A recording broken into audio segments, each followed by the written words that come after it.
Hello everyone and welcome to Chapter 10, Using Language Well. Previously we've been discussing special occasions. Now we're going to be jumping into a big part of it, using language well. Because in special occasion speeches you create an impact on your audience, and language is a good way of creating this impact. Why is it that we still watch, read Shakespeare? Well, usually because we're forced to, but also because the language is so beautiful, impactful, that we read it for the language on its own. So let's dive right in to what language is when we start with the meaning of it, which is denotative meaning and connotative meaning. Denotative meaning is the literal dictionary definition of a word or phrase, focusing in clarity.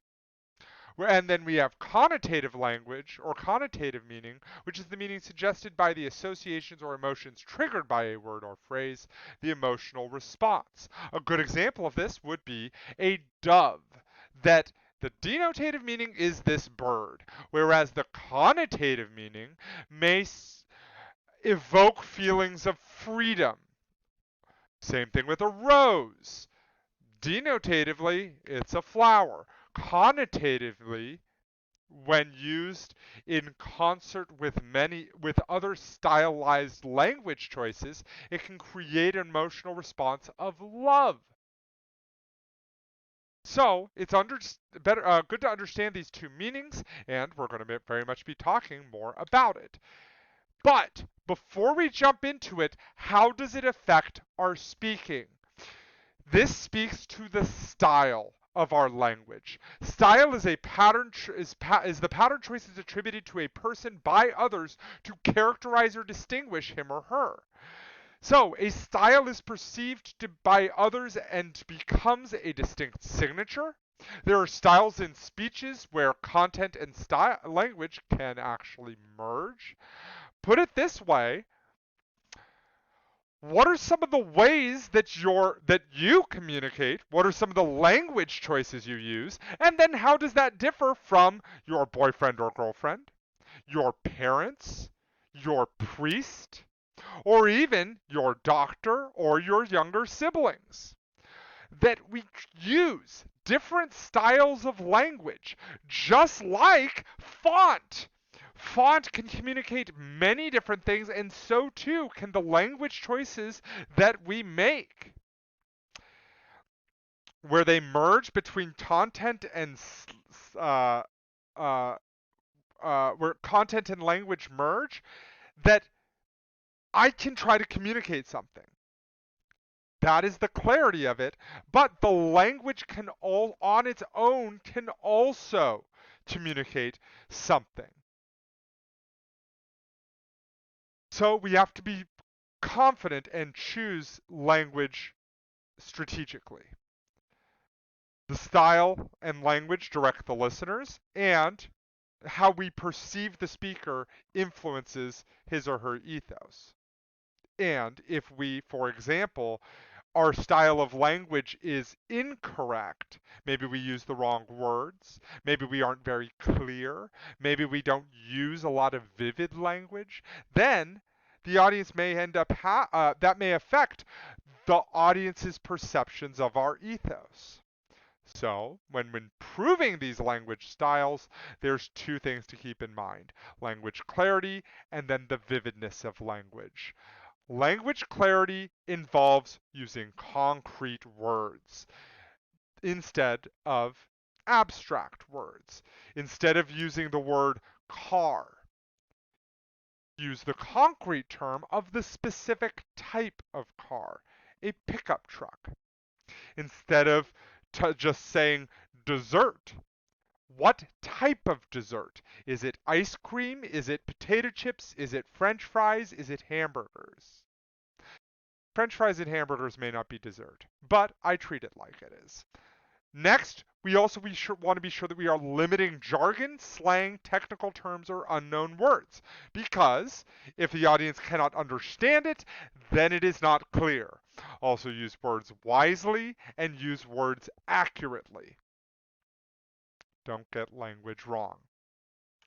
So that's the summation of language clarity. Now let's jump into vividness of language. And this is very important because, especially with special occasion speeches, because the point of a special occasion speech is to create a reaction from the audience so that the audience can all identify around that shared value attribution which caused that reaction.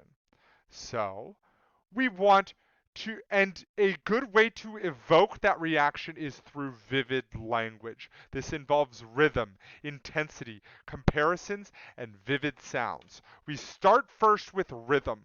Why is it that we listen to music? Because the rhythm can have an impact on us.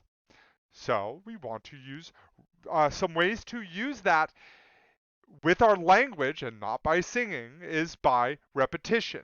An instance of using a word, phrase, or clause more than once in a short passage dwelling on a point. A good example of this could be Dr. Seuss. I do not like green eggs and ham. I do not like them, Sam. I am. Or The Telltale Heart. Um, um, or sorry, the raven. Quoth the raven, nevermore. Quoth the raven, nevermore. And Poe creates this repetition through um, through creates a mood through this repetition. We also have parallel wording, which is the word order with similarity of structure in a pair or series of related words, phrases, or clauses. So instead of just repeating the words over and over again, instead now it's using similar structure of pairs. This is similar to Dr. Seuss, where we have rhyming. And it is also similar to what Shakespeare did. What he did was in every single one of his plays, he used iambic pentameter, where every phrase was broken up into 10 beats. Ba-bum, ba-bum, ba-bum, ba-bum, ba-bum. And because of that, the audience was engaged, they reacted, and the audience really felt with the play. And we also have antithesis, which is a pairing of opposites within the speech, which creates an imbalance that makes the audience want to listen. A good example of this is John F. Kennedy. Ask not what your country can do for you, but ask what you can do for your country. Also, there are others, like it's not the life in your years, it's the years in your life. By creating this imbalance, this pairing of opposites, it creates this sort of rhythm. Next, we have intensity. This involves description, describing a scene instead of just saying that it happened. And also stories. Stories or narrative permits the listener to see what's going on and therefore to identify with it as a result. When we tell a story, we should be using our descriptive capabilities because we are allowing the audience to be a part of this situation and see it with us. And that creates a reaction. We also have comparisons using simile and metaphor. Simile are explicit comparisons, like the truck is as big as an elephant or it's easy as ABC.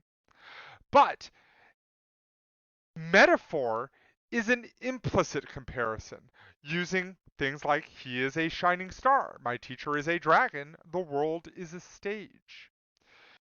Life is but a dream. When the reason why we should strive to use metaphor more is because where simile removes the audience from the situation, the metaphor makes the audience a part of this comparison.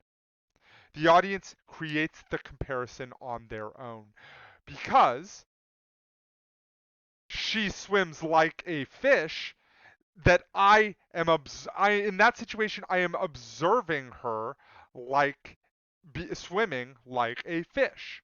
Whereas if she is a fish, then I see her as this fish and I understand intuitively that she's not actually a fish, but I create that comparison on my own. So it doesn't remove the listener from the situation. Therefore, metaphors more impactful. Next, we have vivid sounds. This can involve alliteration, things like repetitive consonant sounds. The wind whistled while the wide open window wailed in um, agony. I don't know. So that by using that same sort of alliteration, that repetitive consonant sound, it engages the audience. Also, onomatopoeia. Bang, crash, boom, pow. Anything you would see in a 1970s Batman movie. That that can create that sort of impact. So instead of then there was a loud noise, you could create that loud noise, putting the audience into the situation. And then we have personification, which is discussion of abstract or complex ideas in human terms. So, what does lightning do? Lightning danced across the sky. Did the lightning actually put on dance shoes? No. But we use personification to put it in human terms so the audience can identify it. So, when developing and improving our styles, we should incorporate these stylistic choices into the outline. This means that we have to go through our outline and revise for style because we want to impact the audience, and style is a good way of doing that. Also, it is our distinct signature. So we want that signature to be one that is flattering of our public speaking style. We also want to practice the rhythm of the speech. To be or not to be, that is the question. By messing up, the rhythm is very easy to mess up, so we have to be sure that we are practicing it. Also, we should consider many different types of stylistic devices. The law of diminishing returns. While yes, repetition can be a good way of creating rhythm, we want to use many different types of ways to create that rhythm. When also improving our language style, we also want to be sure that we are not isolating the audience. This means avoiding profanity, avoiding sexist language, and be culturally sensitive. By doing that, that includes the audience, not excludes them. Also, be aware of other speakers' styles because we have great things to gain by listening to other speakers and adopting some of their style for our own purposes. Who is your favorite YouTube star and how do they use language differently than another YouTube star? And don't use too many things at once. While, yes, we want to be sure that we are using many different types of stylistic devices, law of diminishing returns, and if used too much, it can become distracting. That being said, it has never happened that someone has used too many stylistic devices in a special occasion speech assignment, whereas there have been many situations where people have used no stylistic devices, and that is something that we want to avoid. With that, have a lovely rest of your day, and I will see you next time.